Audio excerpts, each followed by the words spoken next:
നമസ്കാരം. എല്ലാ മാന്യ സുഹൃത്തുക്കൾക്കും സിനിമ എന്ന യൂട്യൂബ് ചാനലിന്റെ ഏറ്റവും പുതിയ വീഡിയോയിലേക്ക് സ്വാഗതം. ഒരു റെക്കോർഡ് കൂടി എമ്പുരാൻ എന്ന് പറയുന്ന സിനിമ ഇട്ടിരിക്കുന്നു. എമ്പുരാൻ ഒറ്റയ്ക്കിട്ട റെക്കോർഡല്ല, ഇപ്പോഴും 2 ടീമുകൾ കൂടി ബാക്കിയുണ്ട്. ഇതിപ്പോ എമ്പുരാൻ 3-ാം സ്ഥാനത്ത് എത്തിയിരിക്കുന്നു എന്നാണ് വേണം പറയാൻ. 2-ാം സ്ഥാനത്തേക്ക് അധികം വൈകാതെ തന്നെ ചിത്രം എത്തുമെന്ന് തന്നെ പറയാം. ആ റെക്കോർഡ് ഏതാണ് എന്ന് പറയുന്നതിന് മുമ്പ് ഒരു വലിയ പ്രധാനപ്പെട്ട ഒരു കാര്യം നിങ്ങളോട് പറയാനുണ്ട്. അത് വേറെ ഒന്നുമല്ല, നിങ്ങൾ ഇനിയും ഈ ചാനൽ സബ്സ്ക്രൈബ് ചെയ്യാത്തവരാണെങ്കിൽ ദയവ് ചെയ്ത് ഈ ചാനൽ ഒന്ന് സബ്സ്ക്രൈബ് ചെയ്യണമെന്ന് ഞാൻ നിങ്ങളോട് വിനീതമായി അഭ്യർത്ഥിക്കുന്നു. ഇത് പൂർണ്ണമായിട്ടും ഒരു സിനിമ ബേസ് ചെയ്തിട്ടുള്ളൊരു ചാനലാണ്.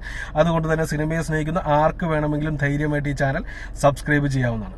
ഓക്കെ, അപ്പൊ നമ്മൾ കാര്യത്തിലേക്ക് കടക്കുന്ന സമയത്ത് ആ റെക്കോർഡ് എന്ന് പറയുന്നത് ഇതാണ്. ഇന്ത്യക്കകത്ത് നിന്ന് 100 കോടി കളക്ഷൻ നേടുന്ന സിനിമകളുടെ ലിസ്റ്റ് എടുക്കുമ്പോൾ, മലയാളത്തിൽ നിന്നുള്ള സിനിമകളുടെ ലിസ്റ്റ് എടുക്കുമ്പോൾ ഇതിനു മുമ്പ് 2 ചിത്രങ്ങൾക്ക് മാത്രമാണ് ആ ഒരു റെക്കോർഡ് കയ്യെത്താൻ സാധിച്ചത്. ആദ്യം അവിടെ എത്തിയത് 2018 എന്ന് പറയുന്ന സിനിമയാണ്.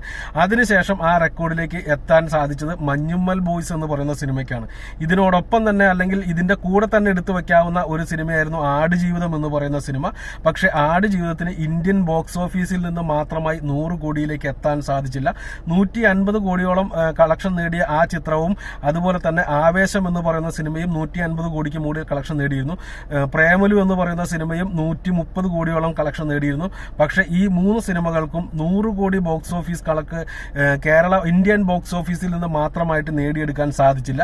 ഇപ്പോൾ ആ ഒരു ലിസ്റ്റിലേക്ക് 3-ാമത്തെ എൻട്രി ആയിട്ട് വന്നിരിക്കുന്നത് മോഹൻലാൽ നായകനായി വന്ന L2 എമ്പുരാൻ എന്ന് പറയുന്ന സിനിമയാണ്. അത് ഒരു റെക്കോർഡായിട്ട് തന്നെ നമുക്ക് കൂട്ടാം. കാരണം ഇന്ത്യൻ ബോക്സ് ഓഫീസിൽ നിന്ന് മാത്രമായിട്ട് 100 കോടി തയ്ക്കുക എന്ന് പറയുന്നത് അത്ര നിസ്സാരപ്പെട്ട ഒരു കാര്യമല്ല എന്നുള്ളത് ഇത്രയും വലിയ ചരിത്രമുള്ള മലയാള സിനിമയ്ക്കും ഇപ്പൊ ഇതും കൂടി കൂട്ടി 3 സിനിമയ്ക്കേ സാധിച്ചുള്ളൂ എന്ന് പറയുമ്പോൾ തന്നെ നിങ്ങൾക്ക് ഊഹിക്കാവുന്നതേ ഉള്ളൂ. എന്നാൽ വിദേശ മാർക്കറ്റുകളിൽ നിന്ന് ഏറ്റവും കൂടുതൽ കളക്ഷൻ നേടുന്ന ചിത്രം ഏതാണെന്ന് ചോദിച്ചാൽ അത് എമ്പുരാൻ എന്നുള്ള പേര് ധൈര്യമായിട്ട് പറയാം. കാരണം ആ റെക്കോർഡ് ഓൾറെഡി എമ്പുരാൻ തൂക്കിയിരിക്കുന്നു. ഇതുവരെയുള്ള എല്ലാ സിനിമകളുടെയും തന്നെ റെക്കോർഡ് ആദ്യ ദിവസം തന്നെ തൂക്കിയെന്ന് പറയാം. ചില സിനിമകൾ മാത്രം, ഇപ്പൊ മഞ്ഞുമ്മൽ ബോയ്സ് പോലെയുള്ള 2018 പോലെയുള്ള ചില സിനിമകൾക്ക് മാത്രമാണ് ആ ആദ്യ ദിവസം റെക്കോർഡ് നിലനിർത്താൻ സാധിച്ചത്. പക്ഷെ 3 ദിവസത്തിനുള്ളിൽ തന്നെ ഈ എല്ലാ സിനിമകളുടെയും റെക്കോർഡ് തൂക്കിക്കൊണ്ട് ഇന്ത്യയിൽ നിന്ന്, മലയാളത്തിൽ നിന്ന് ആദ്യമായിട്ട് 100 കോടി നേടുന്ന, വിദേശ മാർക്കറ്റിൽ നിന്ന് 100 കോടി നേടുന്ന ചിത്രമായിട്ട് തന്നെ എമ്പുരാൻ മാറുകയുണ്ടായി. ഇപ്പോൾ അത് 130ലേക്ക് എത്തിയിരിക്കുന്നു എന്നുള്ള വാർത്ത കൂടി പുറത്തു വരുന്നുണ്ട്. അൺഒഫീഷ്യലായിട്ട് വന്ന വാർത്തയാണ്. അപ്പോൾ അത് ഒഫീഷ്യലായിട്ട് വരാൻ വേണ്ടി നമുക്ക് കാത്തിരിക്കാം.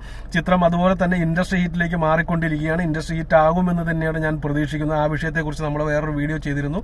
നിങ്ങൾ ആ വീഡിയോ കണ്ടവരാണെങ്കിൽ ഓക്കെ, അല്ലാത്തവരാണെങ്കിൽ അതിന്റെ കൂടി അഭിപ്രായം നിങ്ങളിന്ന് താഴെ രേഖപ്പെടുത്താൻ ശ്രമിക്കുക.